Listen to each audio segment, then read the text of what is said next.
This segment brought to you by Kansas Corn. Learn more at kscorn.com. Kansas Farm Bureau is celebrating 100 years of advocacy, education, and service. Leaders like Doyle Rahjes have forged a path for Kansas farmers and ranchers through their service to their communities, industries, and farm organization.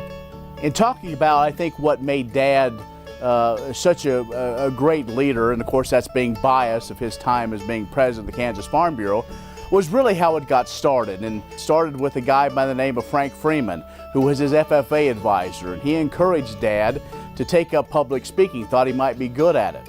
And so that's what he did. He went to his first contest and I believe was hooked. And he talked about the importance of agriculture.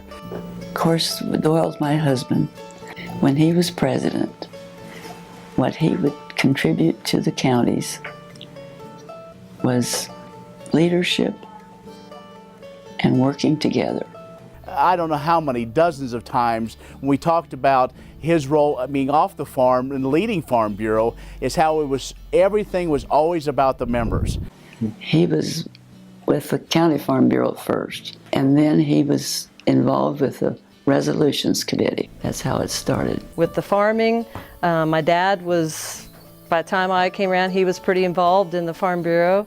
A big part of what I learned from my parents was how important God is in our lives, and if you have God in your lives, things will be good from that point on. My parents, they treated everybody the same, and I feel like that's what I took away from them. He always wanted to know what people were thinking. So he would throw out a question to get what they were interested in, what their viewpoint was, and then try to help them with that. And I always enjoyed when Doyle was president, when the wives of the directors would come in, I would have them come to my home. I would prepare a lunch. And that was always my highlight. When we moved to Manhattan, it wasn't only our kids, it was Robert, a nephew that was with us also. So it was very good to know that there was somebody there to look after my house, not only my house, but the surrounding areas, and take care of the farm. As we celebrate the 100th anniversary of Kansas Farm Bureau, I go back to how proud he was when the 75th anniversary came around. That was one of the goals. He wanted to be president, to get the new building built, and then be president during the 75th anniversary.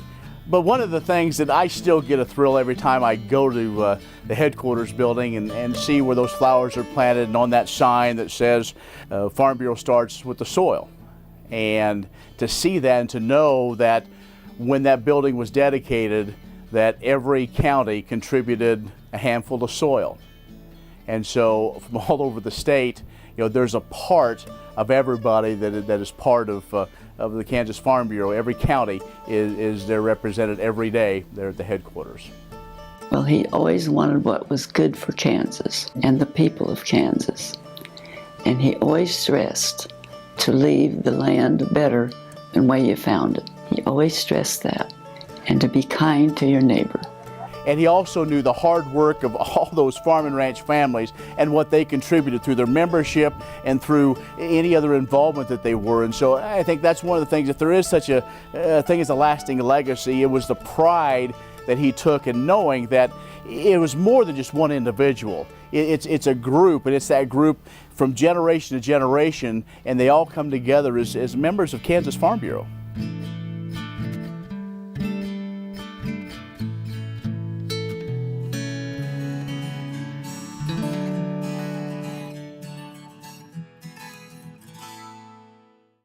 Tarwater Farm and Home is a 40-year-old local family-owned business. Clothing for work and play, seeds and feeds, boots, toys for the kids, and tools you'll need for around the house and farm. And a service department to keep them in top running order.